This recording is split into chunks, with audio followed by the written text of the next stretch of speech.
Yo lo voy a invitar, hermana y hermano, para que abra su Biblia en el libro de San Juan, Evangelio de San Juan.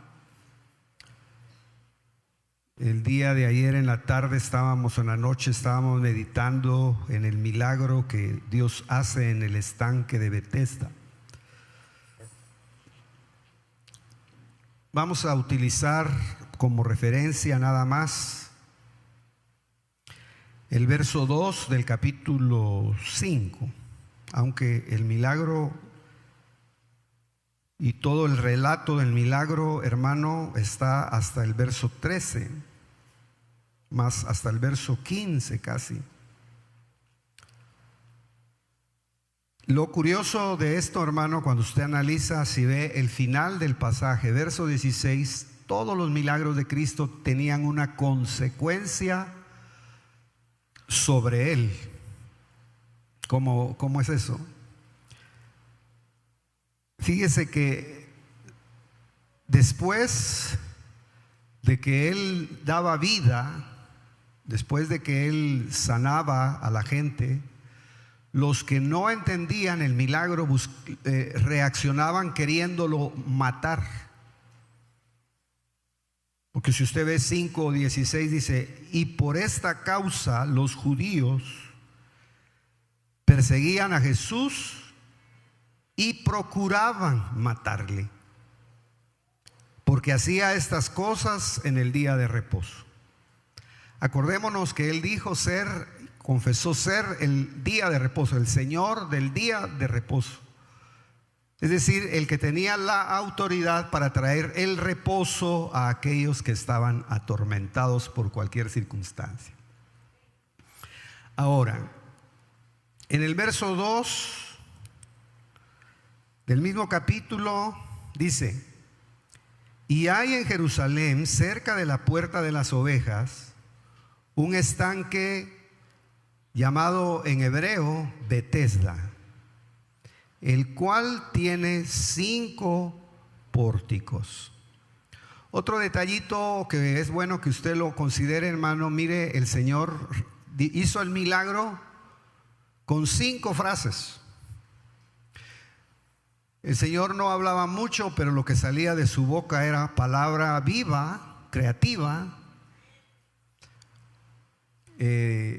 Y acuérdese que él, hermano, un día estaba yo analizando que él se guardó 30 años para tener dominio sobre el poder de la boca, el poder que sale de la boca. No vaya usted a pensar, por eso es que él, acuérdese, él era la palabra viviente. Y todo lo que él hizo para establecer el reino o dejarle a los hombres los anticipos del reino, lo hizo con palabra. De tal forma que usted no ve a Cristo el Señor utilizando mal la boca. Nunca va a oír usted que de él salió una palabra corrupta, ni salió una palabra por salir. Por eso es interesante que en este milagro él utiliza la frase: ¿quieres ser sano? Utiliza otra frase: levántate, toma tu lecho y anda. Utiliza otra frase: toma tu lecho y anda nuevamente. Toma tu lecho y anda. Fíjese, enfatizó 3 veces, hermano. Es decir, cuando yo le traslade lo que yo recibí o que estaba escudriñando ayer en la noche, usted va a ver, hermano, cómo insistió el Señor con la palabra para sacar a este hombre no de un estado de parálisis solamente, sino, hermano, lo sacó de una esfera, de un lugar en donde él no podía tener contacto con los, se lo voy a decir de esta manera, con los potentados de Dios, con los poderes de Dios, con el poder de Dios. Él tenía, hermano, en su mente, había sido trabajada su mente por 38 años, al punto de que él estaba, hermano, totalmente aniquilado Y es ahí, hermano, donde se exalta la gracia y la misericordia de Dios. Y si usted mira en el verso 14 está la recomendación. Dice: mira, has sido sanado, no peques más, para que no te venga alguna cosa peor. Bueno, por supuesto, hermano, no vamos a hablar de todo el milagro, porque el milagro, si usted lo analiza, no es solamente el hecho de habilitar un cuerpo. El milagro consiste, hermano, en que quede en la persona en la que fue su cuerpo tratado como una señal para que él reciba la doctrina que lo va a preservar. Es decir, que el milagro no era solamente decirle: toma tu lecho y anda, sino el milagro es que él llegara a comprender por qué se había enfermado. Y, hermano, no solamente eso, que peleara con el poder que lo había enfermado. Porque acuérdese, cuando el Señor en algunas otras oportunidades, en otros pasajes habla, dice que el Señor tenía poder, hermano, sobre el mundo. Él tenía poder completo. Él tenía el poder sobre el mundo, sobre el pecado, sobre la muerte y sobre los espíritus inmundos. Decíamos eso en alguna oportunidad: el pecado o el poder no se mide solo en lugares donde se saca a los demonios de los cuerpos. Si usted va a un lugar en donde toda la vida se pasan reprendiendo demonios, pero nunca hablan de cómo tratar con el pecado, esa doctrina está coja. Es como una mesa. Quítele una patita a la mesa donde come y ahí va a ver lo que va a pasar. O, hermano, si en un lugar, hermano, se habla solo del pecado, pero no se echan fuera demonios, entonces hay problemas. Entonces usted tiene que saber esa parte. Cristo tenía el perfecto equilibrio del poder.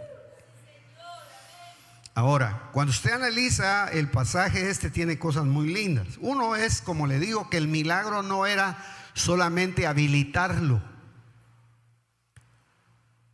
y que él, hermano, pudiera tener dominio sobre lo que él siempre estuvo recostado. Lo que le sirvió a él para apoyarse, hermano, y no estar totalmente pegado a la tierra como tal, que eso ya hubiera representado morirse, volver al polvo como estaba decretado en Génesis. Sino, hermano, había algo todavía que lo separaba, que era su colchón.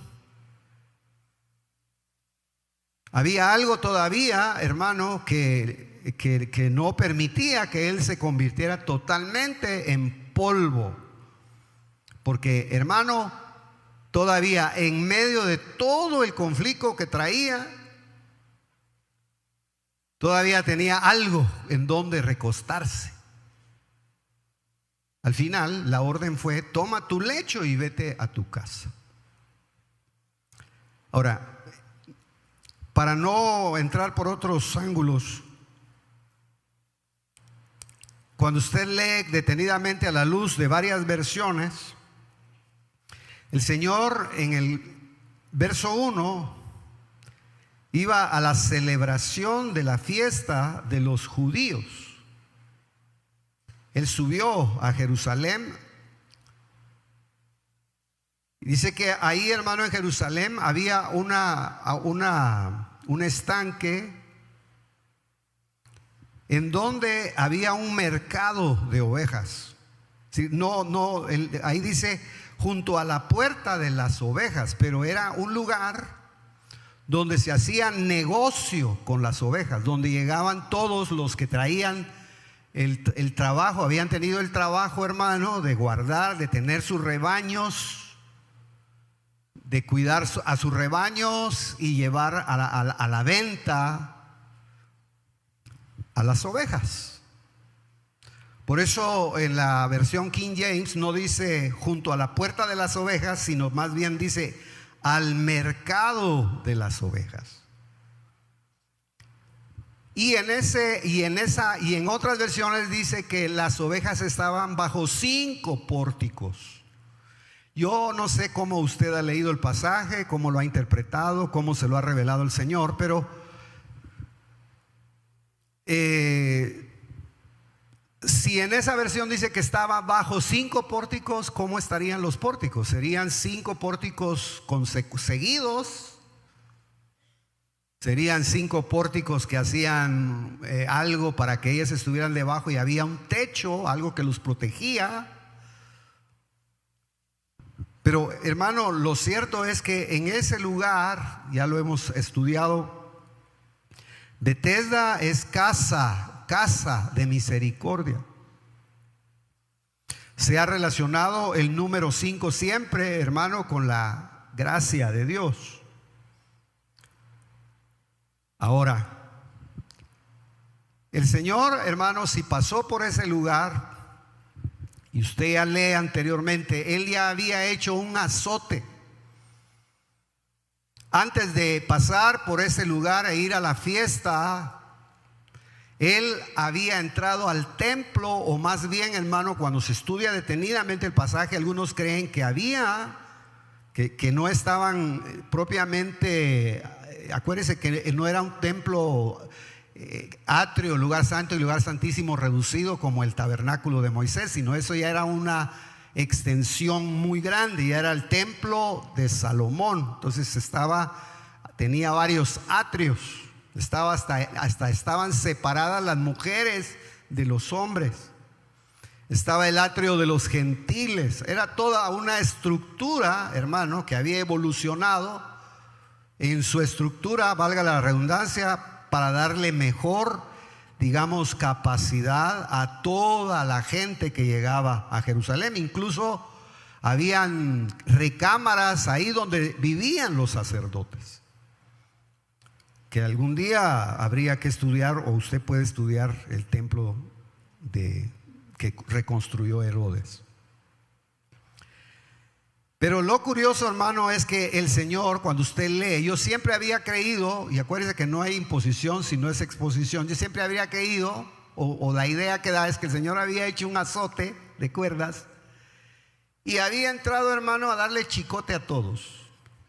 Esa es la idea que uno toma. Y uno dice, el Señor entró a sacar a los cambistas. Y me recuerdo que hace muchos años un varón de Dios me decía eso y nos pusimos a platicar, pero no deja clara la escritura qué fue lo que sucedió como tal. Algunos dicen eso es parte de la ira, pero santa de Dios. Ahora, lo que da la escritura da más luz, hermano, es que él hizo, dice, un látigo con pequeñas cuerdas. Y seguidamente dice, y con eso expulsó ovejas y bueyes del templo.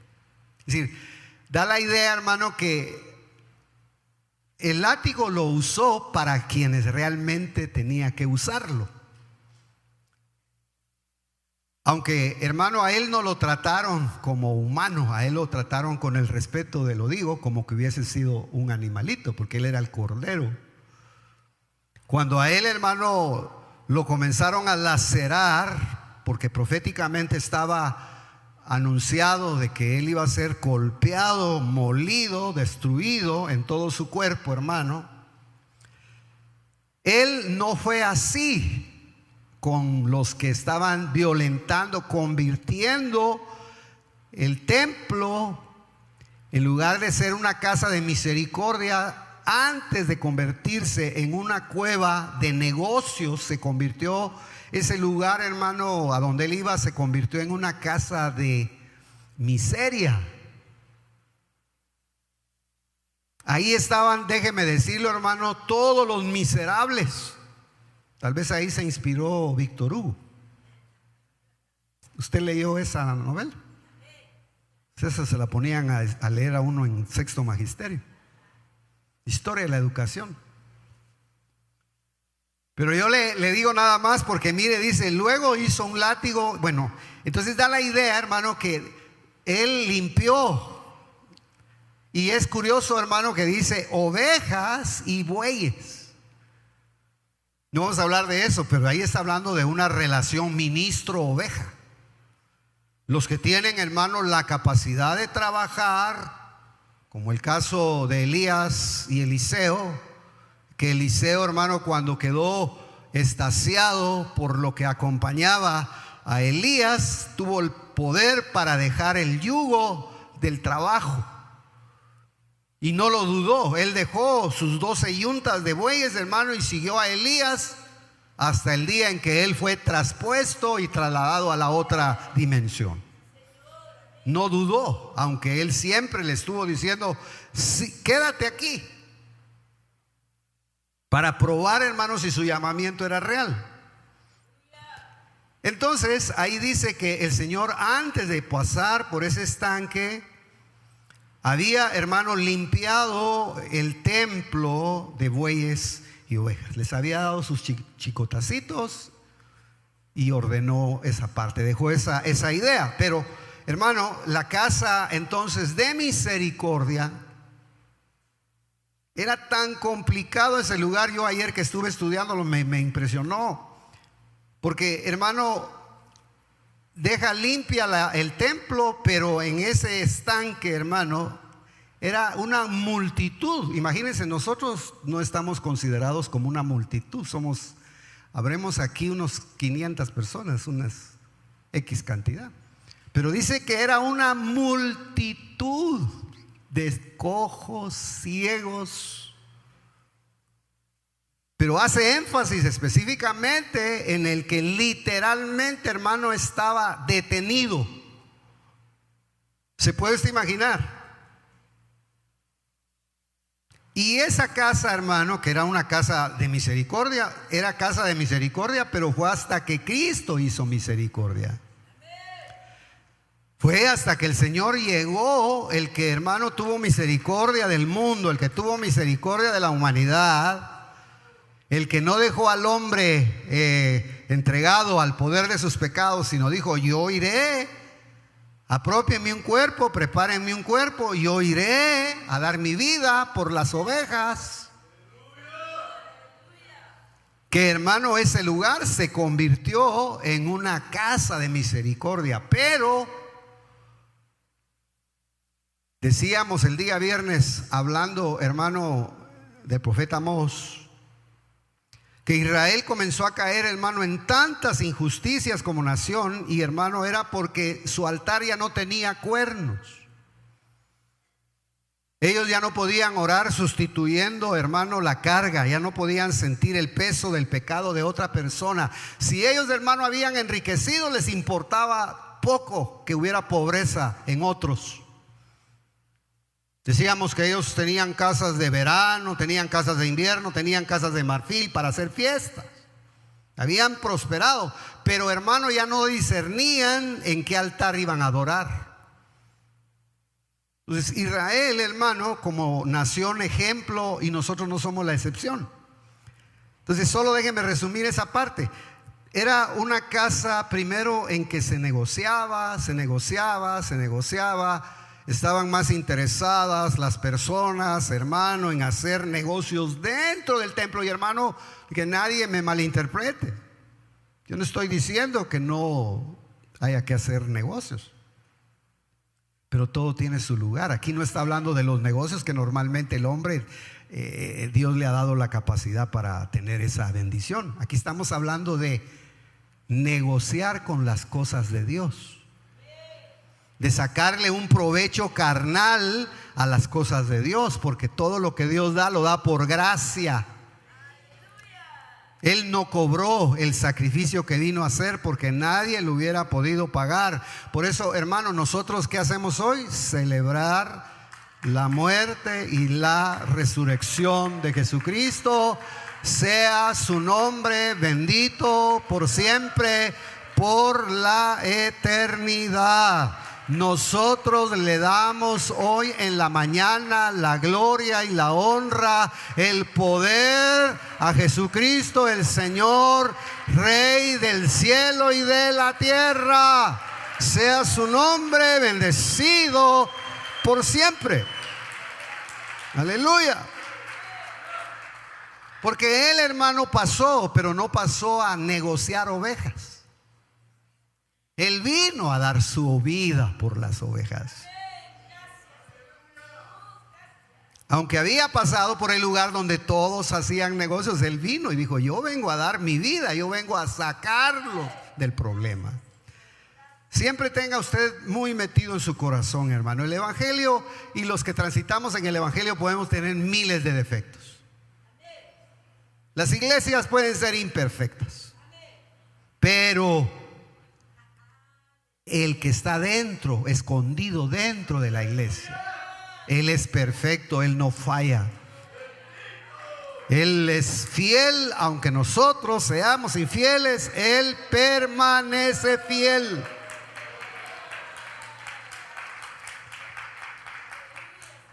Entonces, hermano, aunque usted vea tropiezos, aunque usted vea cosas imperfectas, usted busque en medio de eso al que es perfecto. Mira una imperfección, se hace usted a un lado y dice: esto no me interesa, yo voy a ver al que es perfecto. Entonces, es interesante porque dice: Cristo no venía a comerciar con ovejas ni bueyes, mucho menos, hermano, ministerios. Los ministerios, hermanos, son, con temor de Dios lo decimos, si es que tenemos una función, son regalos que Dios le da a la iglesia. Entonces dice: sino Él venía, hermano, a convertir la casa de miseria en casa de misericordia. Entonces ahí en ese lugar, hermano, había una gran multitud. Y yo me puse a pensar, hermano, ¿se puede imaginar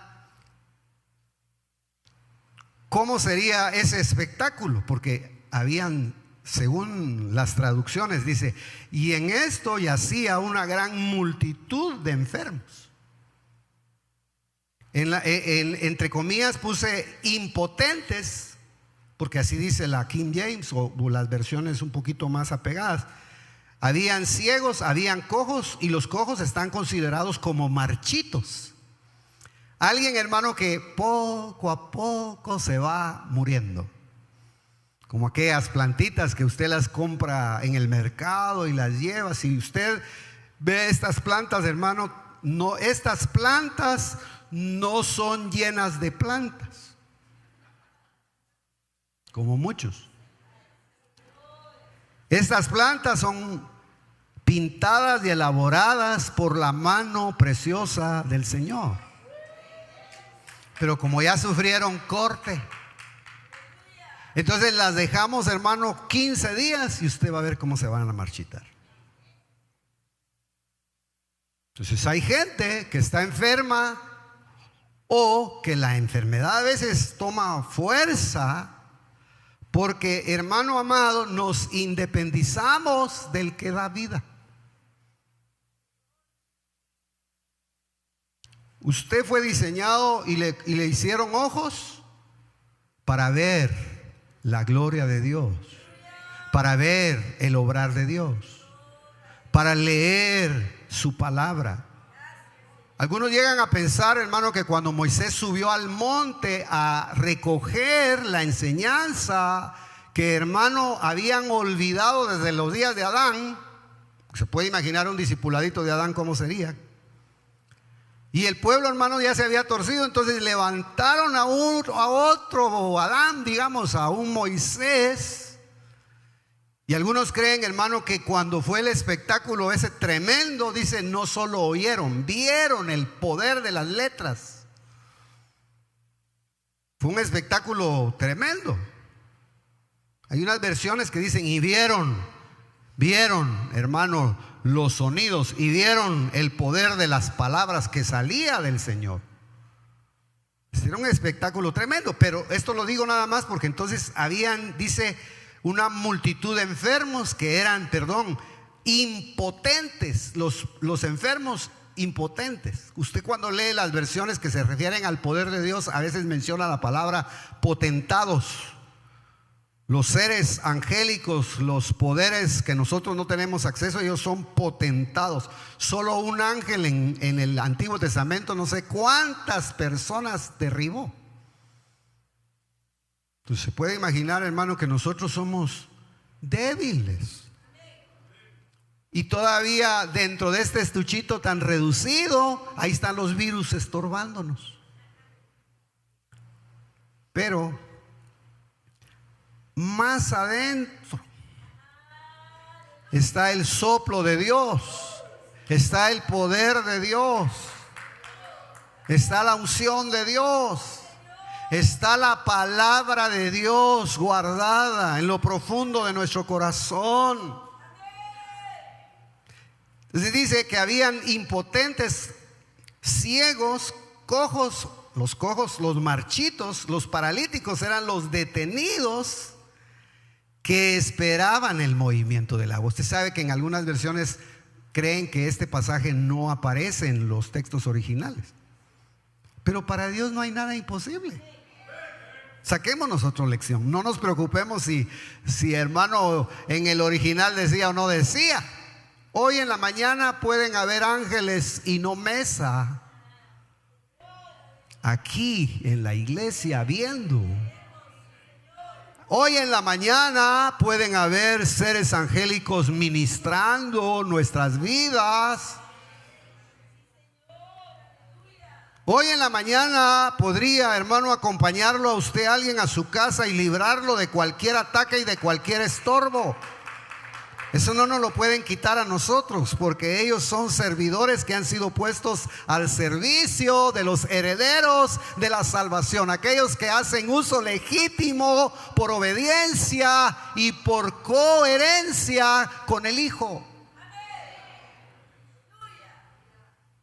Entonces dice, estaban los detenidos que esperaban el movimiento del agua, porque un ángel del Señor descendía de vez en cuando. Para cierta época. Y el estanque que dice que venía cuando agitaba el estanque y agitaba el agua. Y el primero que descendía al estanque, después de mover el agua, ese quedaba curado. Entonces imagínense, hermano, era una carrera entre ciegos, entre cojos, entre paralíticos. Ahora yo me pregunto, hermano, si a él le dijeron recoge tu lecho, ¿quién lo llevó? ¿Será, hermano, que lo llevaban todos los días? Porque a otro igual lo llevaban 4, se enteraron, hermano, o tal vez saber, no era el mismo, no podría haber sido el mismo. Pero había otro hermano que lo llevaban 4 de sus amigos en una parihuela espiritual.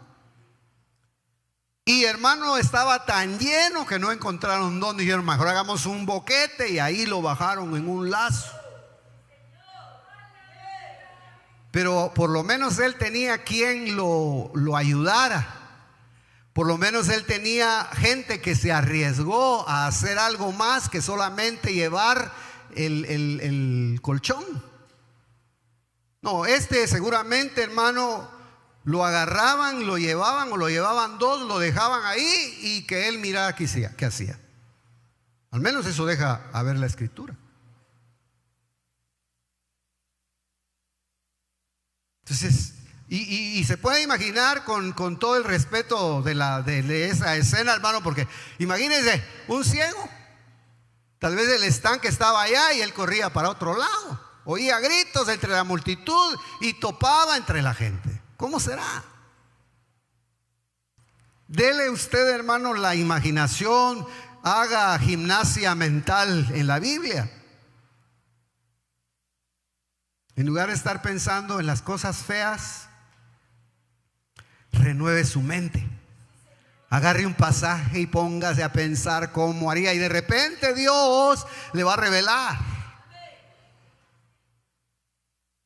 Entonces, mire qué interesante. Ese lugar, hermano, se había convertido en una especie de hospital, pero sin médico.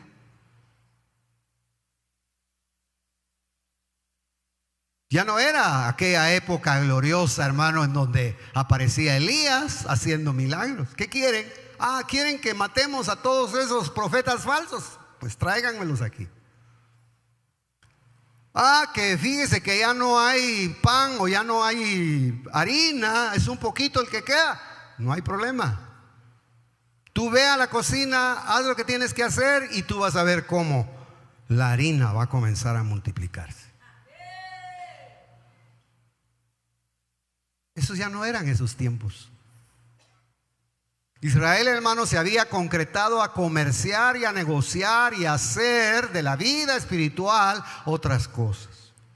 Usted y yo podemos hacer lo que querramos en la tierra, pero no se olvide que usted tiene una vena que no es negociable.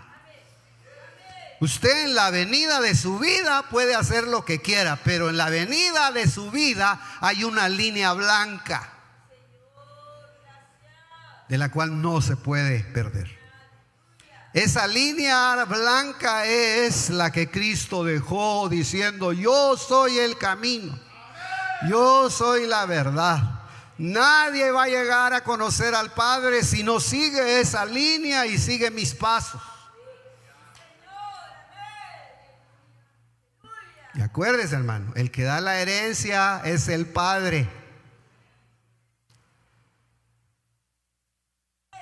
Entonces, ya no era la época de los grandes profetas. ¿Y sabe qué era lo más maravilloso? Que en la época de los grandes profetas, por ejemplo, Elías, hermano, no murió en pecado. A Elías, hermano, lo estaban esperando en una parada de su camino naves celestes que bajaron. Miren, ni le costó subir. Se han de haber bajado dos seres angélicos, lo agarraron de los hombros, lo subieron. Un remolín. Y todavía andamos averiguando dónde anda.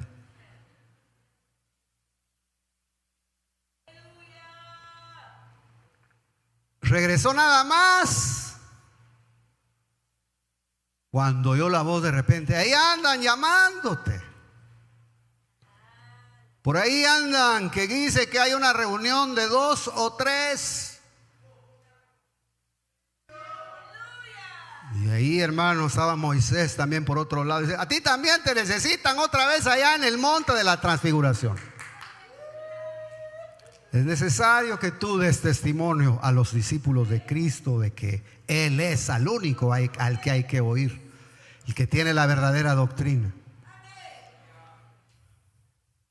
Ya no era ese tiempo, hermano, era tiempo de escasez. Ahora, hermano, de vez en cuando bajaba un ángel a remover el agua. Y si pasaba, déjeme decirlo, hermano, y si el agua se calmaba, ya no tenía la misma virtud, porque tenía que moverse el agua. Lo interesante también que yo veía, hermano, es que fue levantado Elías y no se acabó el movimiento. Como no se deberían determinar los movimientos cuando un líder es levantado hacia la presencia del Señor. Como no deberían de torcerse los líderes, hermano, cuando se lleva el Señor a un suministro porque ya terminó su tarea en la tierra, sino, mire, se quedó alguien que le dobló el manto. Porque Eliseo, hermano, hizo el doble de los milagros de su maestro. De tal manera que, hermano, era tan maravilloso el movimiento que, hermano, por eso juzgue usted su corazón y juzguemos nuestro corazón. Si usted no tiene maestro en quien aprender, tiene problemas. Si no hay alguien, hermano, a quien usted le reconozca, pero no así esa palabra de buenos días, hermano pastor, mentira. Yo les dije hace muchos años cuando llegué a Maranata, mire, para algunos yo voy a ser el hermano Angelito. La hermana Laurita se acordará. Para otros voy a ser el hermano Ángel. Para otros voy a ser el hermano pastor. Para otros voy a ser su pastor. A unos me van a oír, otros no me van a oír. Eso no me preocupa. Yo voy a dar lo que el Señor me permita trasladarle, y allá usted y su relación con el Señor, hermano amado. Yo sí sé quién fue mi pastor. Yo ya le conté a usted, hermano, que en México, fíjese, eso no se lo he contado, se lo voy a contar. Para los que ya lo oyeron, perdónenme.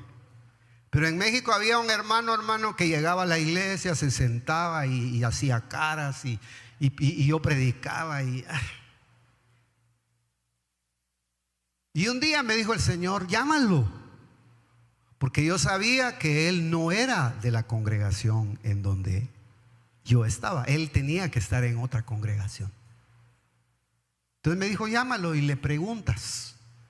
Le vas a hacer esta pregunta: hermano fulano, deme el nombre de mi pastor, pídame el nombre de mi pastor. Entonces yo al final del culto lo llamé y le digo, venga hermano para acá, mire, pregúnteme quién es mi pastor. Me dijo, hermano, ¿quién es su pastor? Entonces le dije, mi pastor se llama Otoniel Ríos Paredes.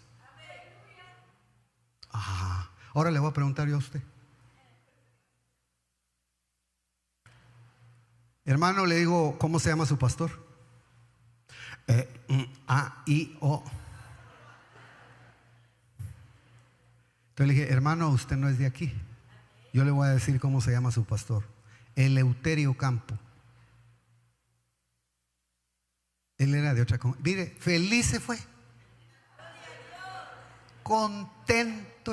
A la fecha, ahí está. Hermano precioso, que Dios nos haga reconocer quién verdaderamente puede tener la capacidad de darme una orientación. Perdone que hable de esta manera, pero a veces es necesario. ¿Sabe por qué? Porque, hermano, imagínense aquí este caso. Elías no era considerado ni siquiera como pastor, él era profeta, y el que lo seguía decía, Padre mío. Y usted sabe, hermano, que esas doctrinas de esas a veces se abusan un poquito, pero no quiere decir que no tengan verdades. Amaba tanto, hermano Eliseo, a Elías, hermano, que lo seguía. Y hermano, cuando se fue, quedó bien enseñado. Cuando se fue su maestro, quedó bien enseñado, y la obra no se detuvo, la obra se multiplicó. Pero esa época se había terminado en Israel. ¿Y cuál era el problema? Hermano, que no había un verdadero conocimiento de las cosas espirituales. Se había ido diluyendo el poder. Imagínense cómo sería ese estanque, hermano, donde estaban todos. Usted ha viajado, y solo déjeme decirle esto, pero a mí me dijo una vez en Los Ángeles un hermano, lo voy a llevar al lugar donde están los indigentes. Hermano, qué horrible esos lugares. Pues haga de cuenta que esa era el estanque de Betesda, era el lugar de la indigencia en Israel. Pero qué misericordia de Dios. Cristo, hermano, era el que enseñó a sus discípulos y les dijo, si ustedes se atreven a seguirme, yo los voy a hacer pesca. Miren, van a dejar de estar tirando la red y van a sacar pescaditos. Los voy a hacer pescadores de hombres, de personas. Y hermano, ¿a qué pescador no le gusta, hermano, ir a tirar la red a un lugar donde hay muchos pescados? Pues él se fue a meter a ese lugar. Miró a todos los enfermos, pero a mí me impresiona eso. Pero solo iba por uno. Eso tiene usted que tenerlo presente. Iba por uno.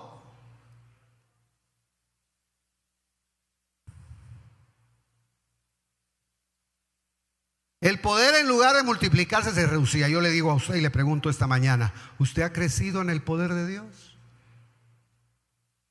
¿O usted siente que se está quedando como un pábilo que casi humeando llegó hoy a Cantares? Ya solo el humito a la hora de la alabanza. Amén.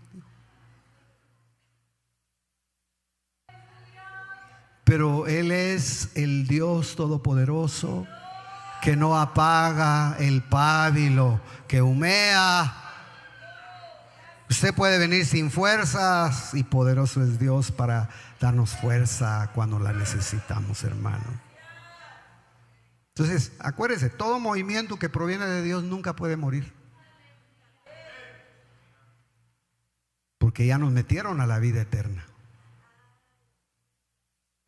Ahora, en esos tiempos escaseaba el poder, tenían que esperar milagros. Fíjese, yo le puse acá: tenían que esperar un milagro sobre milagros. Porque no era, primero imagínense, hermano, tenían que esperar que bajara el ángel. Tenían que estar ahí. Y los que no miraban, tenían que estar pendientes de que alguien gritara: se está moviendo el agua. Por eso es interesante. Yo sé que usted sabe el pasaje, yo lo trato como niño. Yo puros niños miro aquí. Pero, hermano, es necesario. Y se puede usted imaginar entonces que ellos de vez en cuando. Ahora, la palabra de vez en cuando, yo la estaba medio racionalizando. Podría ser una vez a la semana, podría ser una vez al mes, podría ser una vez al año, podría ser a una cada 3 años. A ver, hermano, de vez en cuando.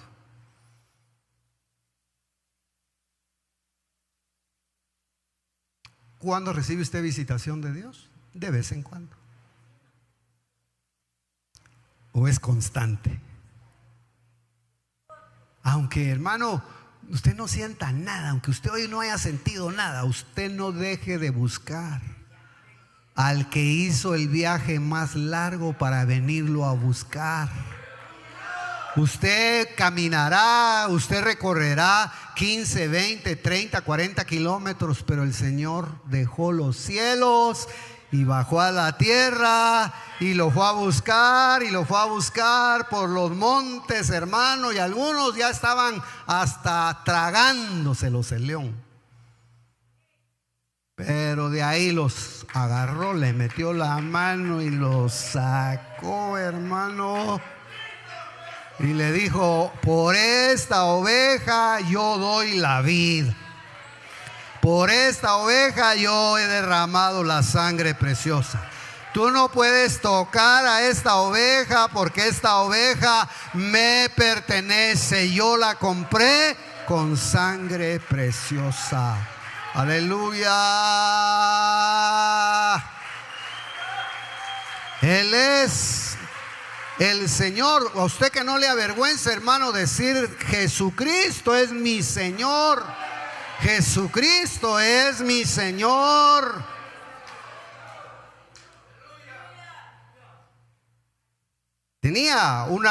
Fíjese, tenían que esperar de vez en cuando milagro sobre milagro. Primero, que apareciera un ser sobrenatural, y esto no era todos los días, era una vez en cuando, dando a entender la posibilidad, hermano, de que fuera en los tiempos que ya platicamos.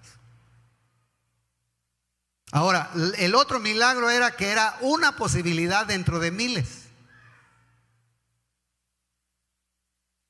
Imagínense, una posibilidad dentro de miles. Llegaba, se movía el agua y comenzaba todo a oírse, pero el único, hermano, que podía sanar era el que tenía la posibilidad de entrar primero. Y de ahí se quedaban los demás esperando de vez en cuando. Por eso si hoy a usted Dios lo visitó, siéntase dichoso. Porque ¿cuántos se habrán reunido, hermano, en las iglesias hoy el domingo en Guatemala? ¿Cuántos? Vaya, y súmele El Salvador, súmele Guatemala, súmele Honduras, súmele México. ¿Cuánta gente se reúne, hermano? Pero ¿a quiénes irá a buscar el Señor? Porque verdaderamente tienen una necesidad. ¿A quiénes irá a buscar el Señor? Porque dice, este sí no puede hacer nada por él mismo. No hay quien lo ayude. Como no hay quien lo ayude, ni su mismo cuerpo le responde ya, él le da órdenes y le dice, levántate. No puedo. Eso es como cuando uno se levanta con aquellas perezas, ¿no, hermano? Y usted se quiere levantar y lo vuelve a agarrar otra vez la cobija. Y dice, tengo hambre, tráiganme la comida a la cama, por favor. Terrible. Pues así era ese señor. Por lo menos se sale de su casita y viene con sus piecitos a buscar la palabra. Entonces, imagínense, por eso le puse yo milagro sobre milagro. Tenía muchas imposibilidades, muchas imposibilidades. Estaba dentro de un entorno, hermano, raro. Tenía que luchar contra tres cosas. No tenía, hermano, punto de contacto con el poder de Dios. El entorno, hermano, era defectuoso totalmente y tenía años, hermano, de estar oyendo lo mismo, de tal manera que él en su alma tenía mucha imposibilidad. Por eso le decía, el gran milagro no es que Dios le haya dicho solamente que se levantara y se llevara a su lecho. El gran milagro es que el Señor lo volvió a encontrar otra vez y le dijo, tu batalla, mi hijo, es con el pecado. Porque Dios no necesita mucho tiempo. Fíjese que al final el pasaje termina y en un instante. Lo que no pudieron hacer por años. Mire, y otro detalle, déjeme decirle porque si se me olvida lo demás ya se me va a acabar el tiempo. Hermano, mire cómo es uno. Yo había leído ese pasaje toda la vida, hermano, y decía 38 años tenía ese hombre de estar en el estanque. Pero implícitamente yo entendía y creía que él tenía 38 años de edad. Pero cuando usted lee la versión, más dice, mire cómo dice esta versión. Estaba ahí un hombre que tenía una enfermedad de 38 años. La enfermedad era la que tenía 38 años de haber llegado a su vida. Entonces quiere decir que él no tenía 38 años. Supóngase, hermano, que la enfermedad lo haya visitado a los 30. Súmele 30 más 38, 68. Y fíjese, hermano, que curiosamente yo pongo 30 y cuando sumo es mi edad.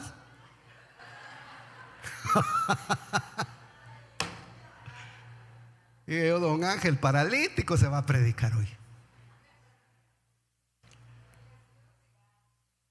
Quiere decir, hermano, que para él ya se sentía marchito.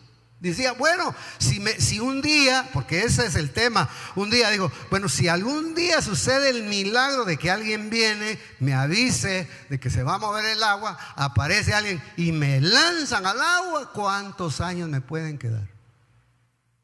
Comenzó a hacer su número, 68. Y como son bien bíblicos, dijo, bueno, una generación es de 70. Bueno, ya si el Señor me da otros 2 años de caminar, pues yo voy a disfrutar, me voy a ir a correr, me voy a ir a las Olimpiadas. En 2 años. Hermano precioso, aproveche el tiempo. Tiene en brazos. Trabaje. Tiene boquita, cante, adore, grite, clame, alegue, pero también pida perdón. Es que sabe qué bonito. Es bonito a veces alegar y decir, pero qué sabroso cuando usted siente el rebote. y comienza y tiene que ir a pedir perdón. Es muy raro, hermano, después de una gritada, que usted cuando pida perdón no llore.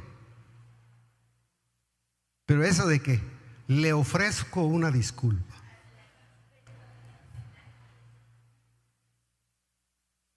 Hermano precioso, quiere decir entonces que la enfermedad puede llegar a cualquier edad. Así estaba él. Ahora, yo no sé si me las invento, pero usted tome eso. ¿Quiere ser sano? ¿Por qué le dijo eso? Claro que quería ser sano.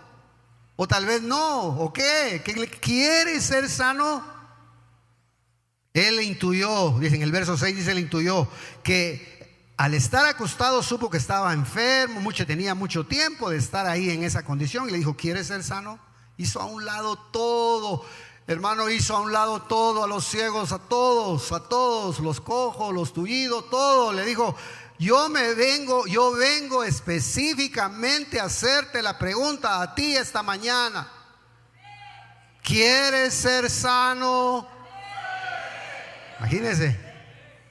Pero yo le hago el comentario acá y pongo, pregunta implícita hacia su interior. Cristo el Señor le dijo, ¿quieres ser sano? Porque yo quiero sanarte. Si vine a preguntarte, ¿quieres ser sano? Es porque yo quiero sanarte. Y quiero sanarte porque vengo con el poder que verdaderamente Dios ha depositado sobre mí. Él no iba a ofrecer algo que no pudiera hacer. Cuando Cristo llegó a decirle, ¿quieres ser sano?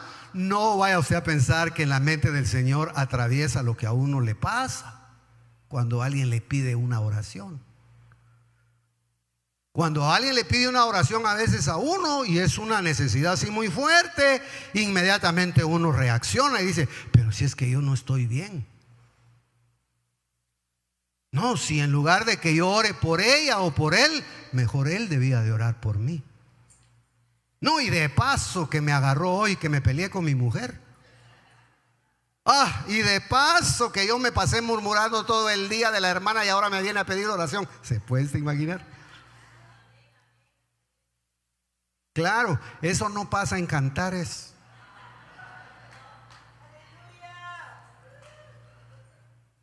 Eso solo pasó en el estanque de la misericordia de Dios. Hermano, en el amor del Señor. Por eso toda la vida será levantado Jesús el Señor.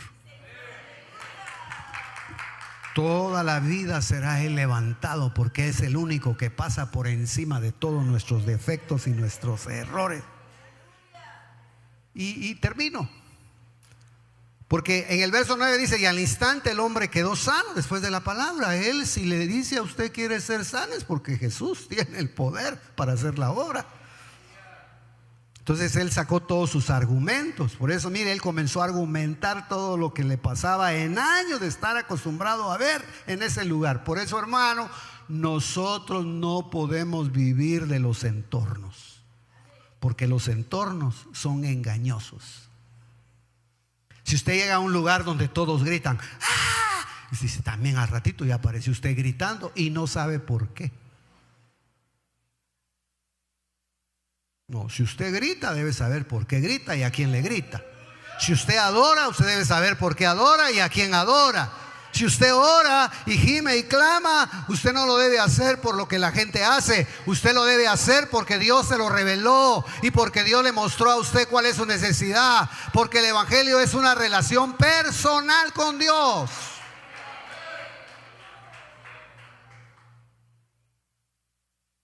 Imagínense, dice, por años él estaba acostumbrado a ver un entorno en su diario vivir y a confesar su mundo de imposibilidades. Y lo último que le dijo al Señor fue, Señor, no tengo, le dijo, mira, Señor, no tengo quien me agarre. En otra versión no dice quién me lance, ¿cómo dice? Quién me meta, ahí dice quién me lance al agua. Ese texto apela hermano, a un tiempo en el que iba un desobediente en una barca durmiendo en la parte más baja de la tierra, de la barca, Jonás. Antes de recibir el milagro, el Señor lo estuvo viendo y le dijo: saca todo lo que tienes adentro, como cuando se estaba haciendo la barca en los días de Jonás. Miren, hermano, así tronaba. Una vez me dijeron a mí en un lugar: hermano Ángel, ¿quiere ir a ver usted cuando las ballenas aparecen en el mar? Yo sí voy, porque uno para eso es regalado, hermano. Y nos fuimos a un barco. Y me recuerdo que íbamos con él y de ahí, y ahí íbamos agarrados. Gran barco, hermano. Y de repente, ahí vienen las ballenas. Pero, hermano, en eso una ola se levanta y nos vamos para atrás todos, hermano. Yo era visto. Patas arriba caímos. Y dice, no, ¿sabe qué me impresionó? Las gaviotas. Miren, las gaviotas, venía el barco, solo se agachaban, se metían bajo el barco. Pasaba el barco y después salían ellas. Decía yo, uno tan inútil. Uno bien agarrado y que... ay.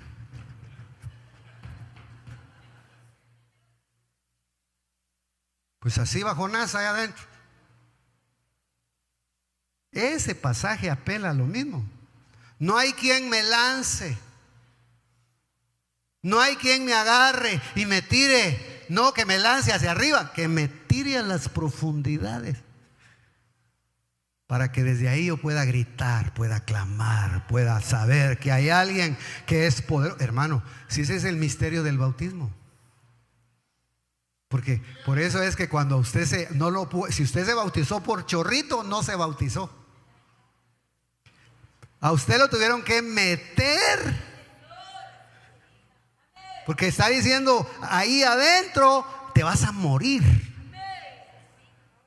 La mano que te está agarrando es la mano de Cristo. Te vas a morir y de ahí te va a sacar con poder. Yo ya le conté que en una iglesia que yo pastoreé, hermano, había una hermana ya grande que dijo: ay, no, es que yo no me quiero bautizar, le tengo fobia al agua. No, hermana, no se va a morir. No, es que me puedo quedar. No, écheme chorrito nada más. No es chonchorrito, hermana. Es metida. La Biblia dice bautizarla, dice ser sumergido. Vaya pues. Y me acuerdo que la metimos, le calentamos hasta el agua, hermano. Ahí en esa iglesia había un bautisterio bien lindo, hermano. Y me recuerdo que la metimos. Y, hermano, cuando entró al agua, ella no quería salir. Porque no, yo la quise jalar y ella se quedó ahí. Dije: oh, Señor bendito. Cuando ya salió, dijo: es que, hermano, allá abajo vi a Jesús. No quería salir porque allá abajo estaba Jesús. Yo vi al Señor allá abajo. Hermano, aleluya. Cristo vive y reina para siempre. Él es el Dios vivo.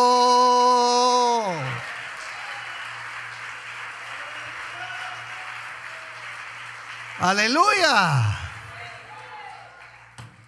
Usted puede ver ahí, hermano, es casi una similitud. Nos remonta al hecho de que hay que sacar todas las cargas, porque para Él no hay nada imposible. Él en un instante da la palabra y usted regresa a su casa liberado, restaurado, lleno de la presencia de Dios. Levantamos nuestra mano y le damos gracias al Señor por este día, porque Él es fiel y Él es bueno con nosotros. Hay detalles ahí que valdría la pena estudiarlos, pero usted no está imposibilitado, hermano. Usted no está, y si estuviera marchitándose, y si estuviera paralizado, y si la visión no la tuviera como antes, poderoso es Dios. ¿Quieres ser sano? ¿Quieres que yo te quite esa parálisis? ¿Quieres que yo te habilite?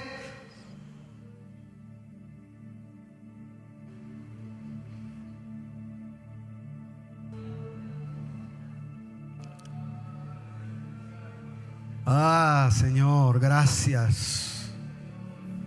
Gracias, Padre eterno, por tu misericordia. Él puede convertir nuestra vida, nuestra casa, en una casa de miseria, de una casa de miseria a una casa de misericordia.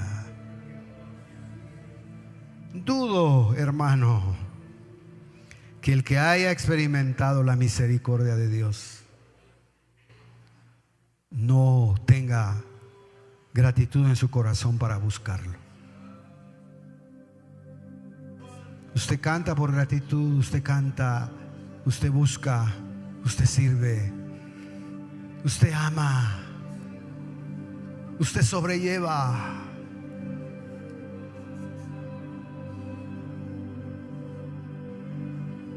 Porque ha tenido el Señor misericordia de nosotros.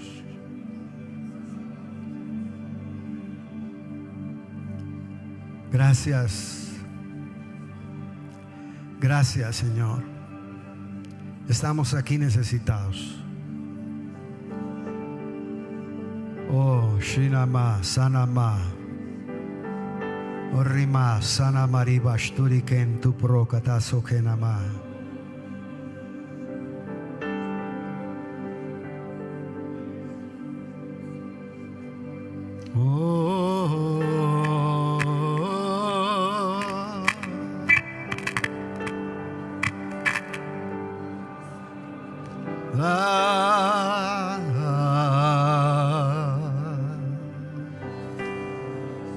No va a bajar hoy un ángel. El Señor va a aparecer por su palabra. El Señor va a traerle a usted la palabra. El Señor va a llevar la palabra.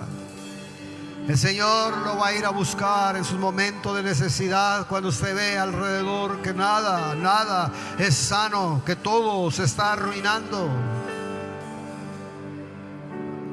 que todo se está marchitando, que todo se está muriendo. Él va a aparecer a su vida.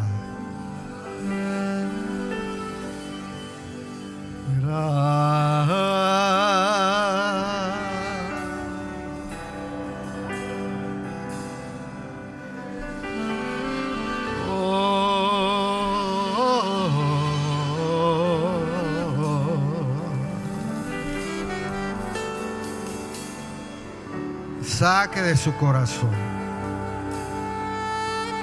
hable, diga, argumente, platique.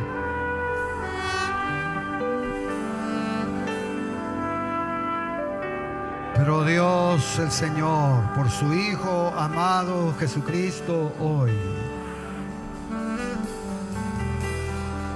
le hace la pregunta: ¿quieres ser sano?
Padre, bendecimos a tus hijos.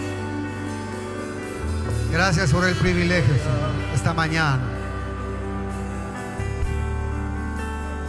Gracias, Señor amado. Bendecimos cada cuerpo. Bendecimos cada alma. Bendecimos cada espíritu. Puedan ellos, Señor, levantarse contra toda imposibilidad. Sea derribado todo aquello que los está marchitando, todo aquello que lo está paralizando.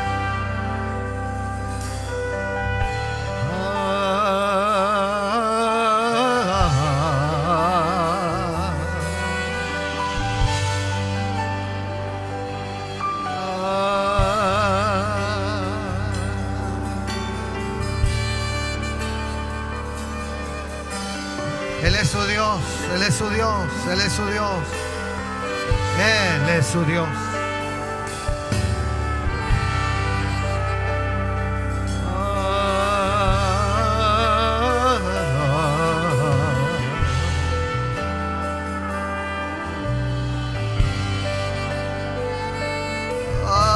Señor amado.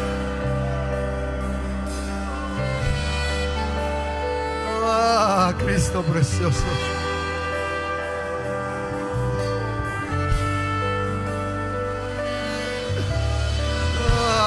Cristo precioso.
Padre, gracias, gracias. Shama Kiralaba Somalaha.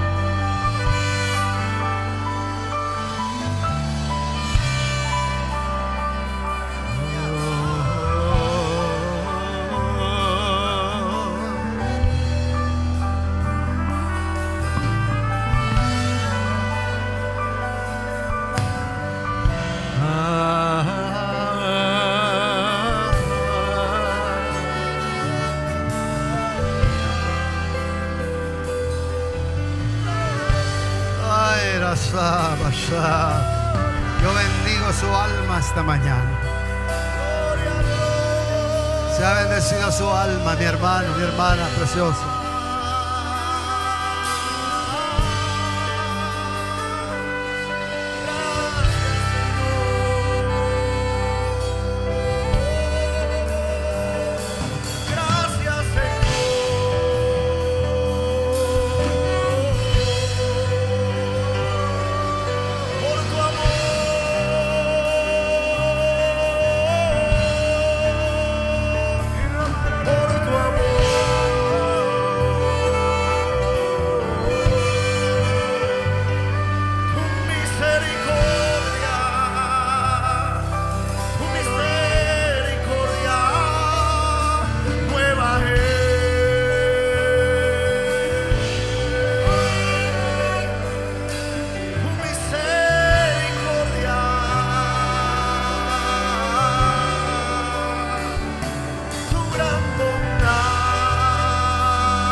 Cristo, yo te amo.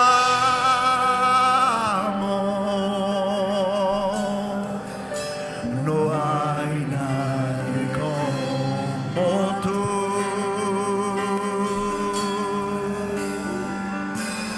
Jesús.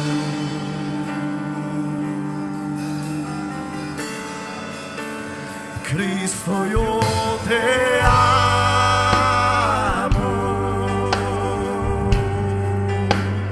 Cristo, yo te amo.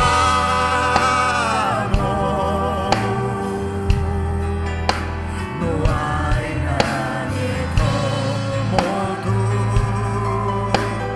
Hermoso Jesús. Cristo, yo te amo.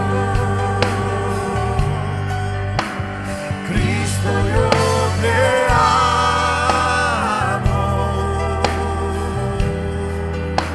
No hay nadie como tú.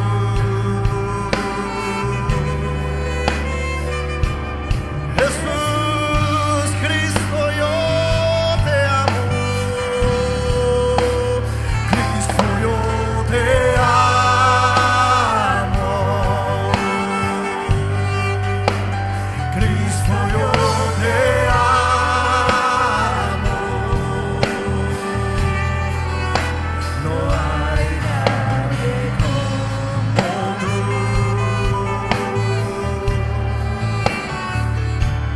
Jesús, y no sé dónde estuviera si a ti no te tuviera, si no hubiera conocido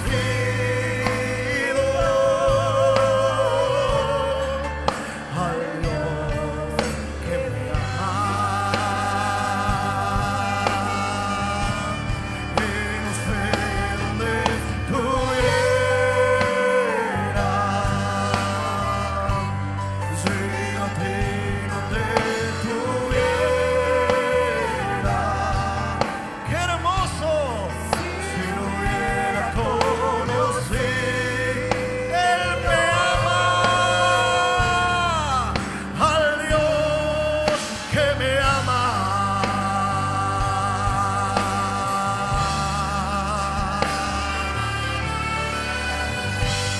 ¡Aleluya! ¡Aleluya! Mirad cuál amor nos ha dado el Padre. Mirad cuál amor nos ha dado el Padre para hacernos hijos suyos, para hacernos su linaje. ¡Qué grande amor!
gracias por el gran amor de Dios.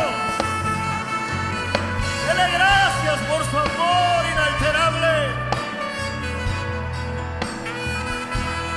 Dele gracias por su amor inagotable.